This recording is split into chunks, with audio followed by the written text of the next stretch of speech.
시청자 여러분 안녕하십니까. 9월 22일 시사정담 시작하겠습니다. 시청자 여러분, 이재명 민주당 대표에 대한 체포동의안 가결이 되면서 민주당이 대혼돈에 빠진 가운데 여의도 정치권도 시계 제로우 상태에 돌입한 양상입니다. 체포동의안 가결이 정치권에 미칠 파장, 여상원 변호사님과 심도 있게 짚어보도록 하겠습니다. 예 변호사님, 네. 먼저 이재명 대표 체포동의안이 가결되면서 가결됐다 해서 곧바로 구속되는 것은 그렇죠. 아니지 않습니까? 예. 결국 법원에 가서 영장 실질심사를 받아야 하는데 아주 신속하게 법원에서도 결정을 했습니다. 네. 영장을 실질심사하는 날은 26일 오전 10시. 네. 예, 그리고 영장 전담 판사는 유창훈 판사, 부장판사 네. 이렇게 결정했는데 이런 것은 어떻게 결정합니까? 그는 순번대로 돌아가면서 하기 때문에 네. 어떤 특정 사안에서 어떤 특정 영장 전담 3명이지 않습니까? 네. 영장 전담이 그러니까 특정 사안에 대해서 특정 판사를 고르지는 않고요. 그러니까 순서대로 돌아가기 때문에 성향을 가지고 이야기하는 거는 검찰에서 가끔은 그런 건 있어요. 네. 이제 순서 돌아가고 보면 이번에 이거 하면은 어느 네. 판사가 할 것이다 하면 이 판사는 어느 범죄에 대해서 엄격하다. 혹은 관대하다. 나오면 검찰에서 영장 청구 자체를 네. 그 판사를 피하도록 신청한다는 이야기는 있는데 네. 좀 너무 판사들을 갖다가 폄하하는 이야기가 아닐까. 근데 이번에 유창훈 부장판사죠. 거기에 대해서는 여러 가지 이제 어느 쪽이냐 이 호사가들의 말도 있는데 네. 큰 문제는 없는 것 같고요. 이건 네. 기계적으로 된 거기 때문에 거기에 대해서 어떤 평가를 하기는 아직 이른 것 같습니다. 날짜도 대충 예? 이렇게 한 5, 6일 예, 이내에 일주일 이내에 잡고요. 예. 근데 어떻게 보면 그걸 이제 유창훈 부장판사가 정합니다. 영장 심사 기일은 자기한테 예. 배당되면 이제 하는데 거기도 이재명 대표가 단식하고 있고 건강이 그렇게 좋지 않다는 걸 알고 있지 않습니까? 예. 그리고 본인이 26일 날 하면 있죠. 예. 이게 보통 24시간 예. 이내에 결정을 내려야 되는데 이게 사실 부담은 스럽죠. 그러면 27일 새벽 아닙니까? 그렇죠. 26일 한다면은 이 사안의 중대성에 비춰서 26일 늦게 할 일은 네. 없고 27일까지는 그렇죠. 갈 것 같아. 새벽까지. 영장 실질 심사도 시간이 상당히 네. 많이 잡아먹을 건데 이게 피의자, 그러니까 구속되기 전 범죄인을 피의자라 그러지 않습니까? 예. 피의자가 참석해야 되거든요. 이걸 불출석한 채로 하진 않고 차라리 불출석이지. 피의자가 있는데 나 불출석한 채 변호인들만 해라. 이거는 그렇게는 한 적이 없거든요. 지금 언론에 보면은 변호인이 해도 되고 진술서를 낸다든가 본인이 그렇게 해도 그렇게 한 불참해서 하는 수도 있다고는 하는데 그런 적은 그런 적을 본 적이 없어가지고 저도 예. 영장 실질심사를 그런 제도가 도입된 다음에 제가 영장 실질심사에 관여는 안 해서 그냥 영장 발부는 좀 해봤지만 예. 실질심사를 거의 안 해봐가지고 그리고 좀 전에 말씀하신 대로 피의자가 출석 안 한 채로 예. 변호인만 출석해야지 영장 실질심사. 이상한 것 같아요. 왜냐하면은 영장 실질심사하면은 그게 결국은 피의자의 변명을 들어주는 거거든요. 예, 그렇죠. 왜냐하면은 검사가 영장 청구하면서 그 범죄 사실 그리고 소명 자료를 다 붙여가 내기 때문에 예. 결국 피의자는 여기에 대해서 어떻게 반응하느냐. 물론 변호인이 피의자 위임을 받아와가지고 할 수 있다 하지만 판사로서는 예. 피의자 본인의 어떤 이 검찰이 제출한 증거 자료에 대한 태도, 어떤 대답을 하느냐 이게 참 중요하거든요. 예. 그런 걸 보면서 이 사람이 증거인멸 우려가 있다고 판단할 수도 있고 그 다음 도주 우려가 있다고도 판단할 수 있고 그런데 피의자 없이 변호인만 와가지고 그러니까요. 변호인은 도망갈 사람이 아니죠. 예. 그리고 어떤 증거에 가장 가까운 사람은 역시 피의자란 말입니다. 예. 변호인은 피의자의 말을 들어서 알지만 왜냐하면 실질심사 때 예상하지 못한 게 나올 수도 있잖아요. 그런 질문을 또 판사가 하고 싶기도 하고. 궁금한 게 있을 거예요. 궁금한 게 분명히 있죠. 그래서 실질심사하는 거거든요. 네, 그러니까요. 그런데 피의자가 없이 실질심사한다면 차라리 아마 이재명 대표가 어떤 건강 상태를 이유로 26일 날 도저히 못 나간다. 의사 진단서 소견서를 붙일 거예요. 아마 의사의 의견서를. 하면 연기될 가능성이 차라리 있지.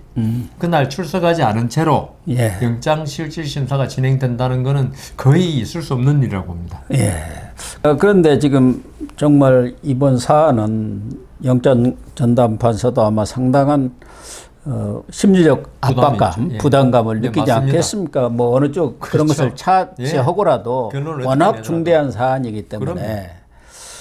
그러나 지금 검찰에서는 143쪽에 달하는 구속영장 그 청구서를 냈어요, 이미. 이제 뭐 또 영장실질심사하면은 PPT를 가지고 또 쭉 설명을 하겠죠.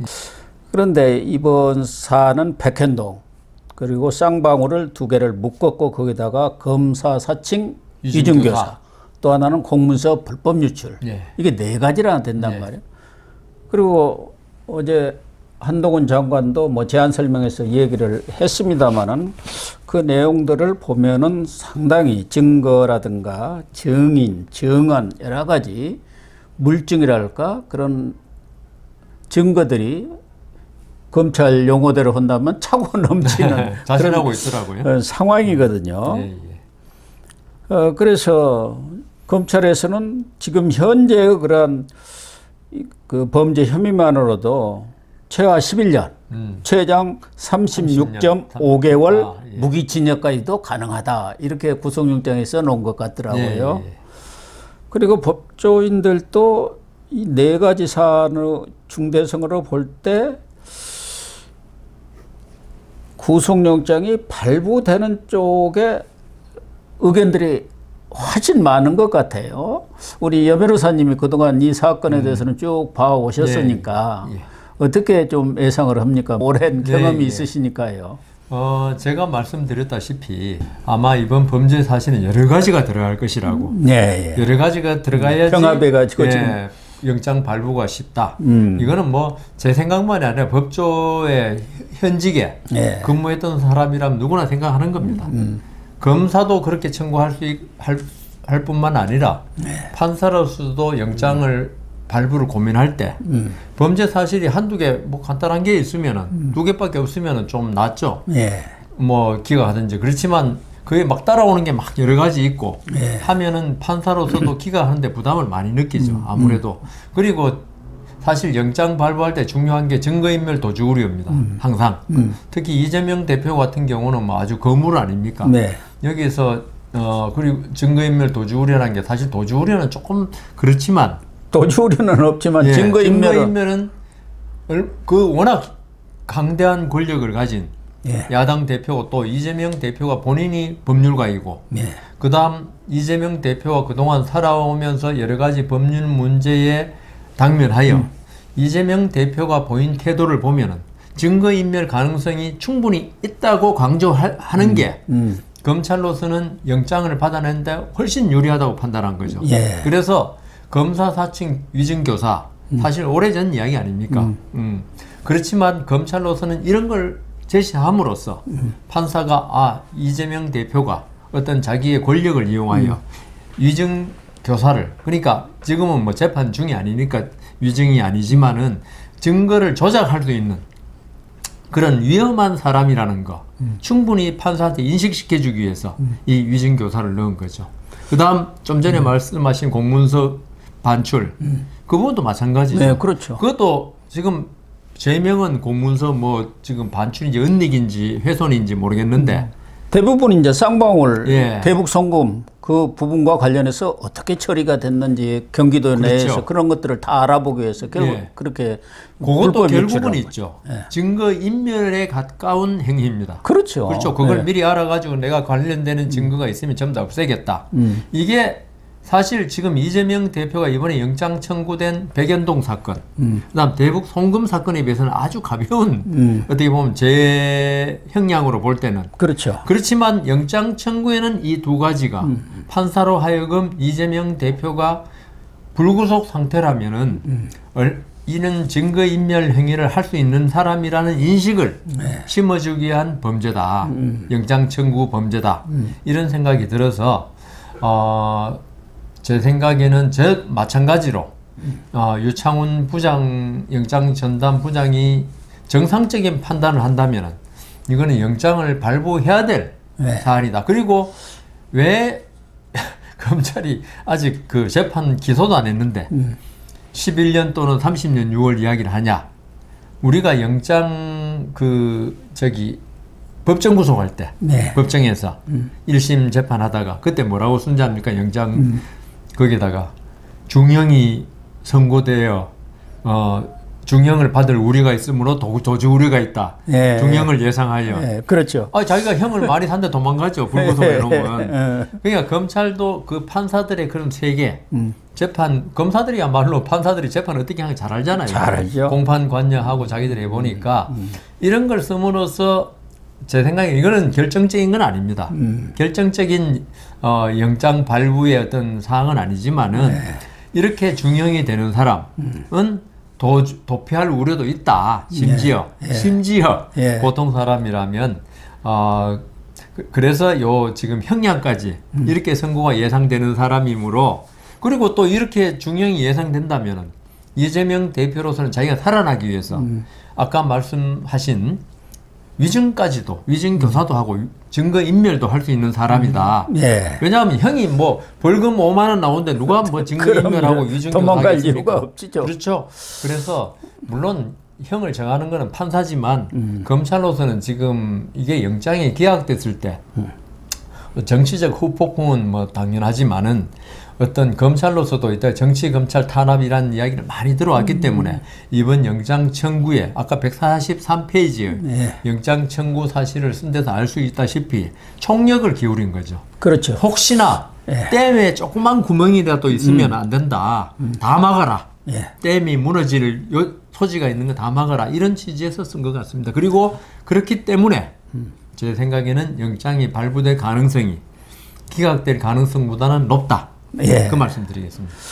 그래서 백현동이라든가 대북 송금 문제, 이 범죄의 중대성이라는 것은 뭐 충분히 검찰은 입증했다고 보고 도주 우려는 없는데 증거인멸 이 가능성이 있기 때문에 그 143쪽 중에서 11쪽을 증거인멸이 이러이러한 경우에 지금 있다는 것을 쭉 얘기해 놨습니다. 그동안 뭐 사법방해라고 했었지 않습니까? 그런 문제에서 비롯해서 맞습니다.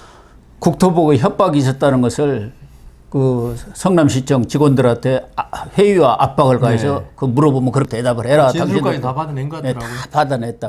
그런 그 증거인멸의 우려 가능성을 11페이지나 썼다는 거 아니겠습니까? 그래서 저는 이재명 대표 나중에 또 이야기 하시겠지만은 부결을 갖다가 진짜 요청했잖아요. 그 이유가 이재명 대표가 마지막 그 조사받을 때 검찰이 제시를 했을 것 같아요. 했겠죠. 그 백현동 사건에 관한 공무원 진술이라든가 이런 거. 그래서 이재명 대표로서는 이번에는 영장이 체포동의안이 가결되면 자기는 법조인이고 아니까 피하기 어렵다. 영장이 발부될 가능성이 아주 많다고 본 거예요. 차라리 국민 여론이라든가 개딸이라든가 자당 국회의원들한테 호소해가지고 국회에서 막아야지. 국회를 못 막으면은 영장 실질심사에서는 자기는 이때까지는 이게 허위 사실이고 뭐 하나 그 제대로 된 증거 하나 없고 정치 수사고 했지만 이번에 보니까 아니더라. 이 때문에 이거는 법률가가 보면 이거 영장이 발부되겠다는 걸 알게 된 거죠. 그래서 이렇게 참 단식 중에도 부결을 갖다 눈물을 안 흘렸네요. 하여튼 악망한 우리가 악망이란 말을 많이 쓰는데 우러러 희망했다는 거죠. 그렇습니다. 또 뭐 우리 국민들 간에는 특히 영장 기각이냐 발부냐 이 부분에 대해서 영장 전담 판사의 어떤 정치적 성향이랄까 또 이념적 성향 이런 것을 좀 많이 따져왔지 않습니까? 특히 정치적 사건의 경우 그런 맞습니다. 경우가 또 많았으니까. 그런데 이번에 유창훈 부장판사는 뭐 어떤 정치적 성향이 편향됐다든가 이런 것은 없는 것 같고 대전 출신인데 서울법대 나와서 39회 사법시험 합격했고 사법연수원이 29기예요. 그리고 대법원 재판연구관 부산지법, 인천지법, 서울 서부지법 부장판사 그리고 지금 영장 전담판사를 해서 어떻게 보면은 정통 엘리트 법관 아닌가 네. 이런 생각이 드는데 알려지기로는 또 하나는 기각을 많이 가고 기각 판사다 이런 말이 있어서 뭐 상당수 보수 쪽에서는 좀 걱정하는 사람들이 있어요. 최근에만 보더라도 우리가 잘 알려진 것 중에 청담동 술자리 사건 더 탐사 예, 예. 강진구 기자 예, 두 분이나 영장 청구했는데 그 기각해 버렸어요. 예. 박영수 전 특검 그것도 여러 가지 문제가 있는데 1차 때 또 기각을 했어요. 2차에 이제 발부는 됐습니다만은 전작년 회원들이 해화동에서 버스 탑승 네. 시위를 했는데 경찰관을 깨물었는데 그 부분도 기각을 했습니다. 그리고 김용 민주연구원 부원장 그 대선 자금 예, 예. 뇌물 수수 의혹 예. 그 부분에 있어서도 알리바이를 유증했던 이홍우 경기도 시장상권진흥원장 예. 그 영장도 기각을 했어요. 그게 다 알리바이가 거짓이라는 게 나중에 다 드러났지 않습니까? 예. 어쨌든 이렇게 상당수 우리가 알만한 그런 사건들에 대해서 기각 판결을 내렸는데 물론 또 발부한 사례도 있습니다. 강내구 이 감사 돈봉투 사건의 수자원공사 감사 1차 때는 기각했습니다만 2차 때 발부가 됐었고 그리고 돈봉투 사건의 박용수 보좌관 송영길에 여기도 발부가 됐어요. 그래서 영장 전담 판사의 성향이 상당히 이 기각하는 여러 사례들을 보면은 꼼꼼하게 해야 할지 아니면은 까다롭다게 해야 할지 치기 쉽지가 않다 그런 의견들도 많더라고요. 그러니까 제가 지금 고 교수님 설명하신 걸 듣고 제가 아침에 뭐 여러 가지 언론을 통해 접한 걸 종합하면은 원칙주의자다. 예, 원칙주의자인 것 같습니다. 그리고 원칙주의라는 건 형사법에서 원칙주의는 모든 입증 책임은 범죄의 입증 책임은 검사한테 있다는 대원칙이 있거든요. 예. 그래서 영장 청구에 있어서 검사가 소명을 판사를 설득시킬 수 있을 정도로 못하면 기각한다는 원칙을 가지고 있는 것 같아요. 네, 그런 것 같습니다. 그리고 어떻게 보면 자유주의자, 어떤 민주주의의 어떤 기본에 충실한다. 그러니까 전작년 사건, 그다음 강진구 사건, 이런 거 보면 표현의 자유, 그다음 집회 결사의 자유, 이걸 갖다가 아주 중시하는 그런 걸로 보입니다. 그러니까 민주주의와 표현의 자유, 어떤 그 형사증거법에 있어서 검사가 입증 책임을 지는 원칙에 충실한. 그래서 다른 근데 강내구라든가 이런 분들 그거 보면은 돈봉투 사건 무조건 기각하고 뭐 이런 게 아니고 비리라든가 이런 것에 대해서는 또 좀 상당히 엄격한 것 그렇죠. 같아요. 그래서 근데 이재명 대표의 이번 사건이 민주주의에 관한 사건이냐, 민주주의 원칙, 그것도 표현의 자유에 관한 사건이냐. 아니죠. 집회 시위에 관한 사건이냐 이런 거하고 관계없어요.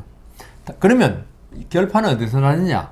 입증 책임에 검사가 입증한다는 게 이게 물론 소송처럼 아주 확실한 증명은 필요 없어요. 아직은 영장 단계니까. 과연 이 유창훈 부장을 설득시킬 만한 증거를 갖다 소명을 충분히 했느냐. 예, 그거죠. 이게 이번에 가장 중요한데 아까 말씀하신 대로 사실 저는 이재명 대표의 선거법 위반 사건 저런 게 왜 이렇게 오래 끄는지를 이해를 못하는 사람이에요.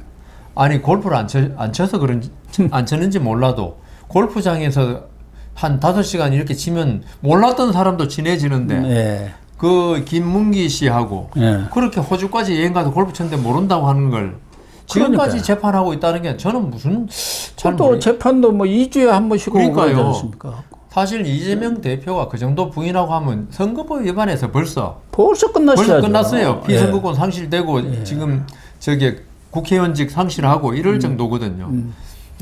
그러니까 이게 그 이재명 대표의 이 여러 가지 문제가 보면 민주주의의 원칙하고는 무관하고 그다음 그러니까 유창훈 부장의 이 유형이 진짜 그 정통 법관 같아요. 아까 그 우리가 뭐 엘리트 뭐 그랬는데 아까 우리 정통 법관 그랬는데 그렇다면 검찰의 그 꼼꼼한 소명 자료 제출 이게 가장 중요하고 그다음 판사들이 가장 싫어하는 게 증거인멸, 위증교사 이런 걸 싫어합니다. 예. 이거는 사법 방해에 해당하거든요. 그렇죠. 판사가 제대로 재판, 영장 재판도 재판이라고 합니다. 우리들은. 예. 예. 그건 뭐 좀 다른 종류의 재판이지만 이 재판에 어떤 영향을 미치려는 당사자의 행위에 대해서는 아주 엄격합니다. 판사들이.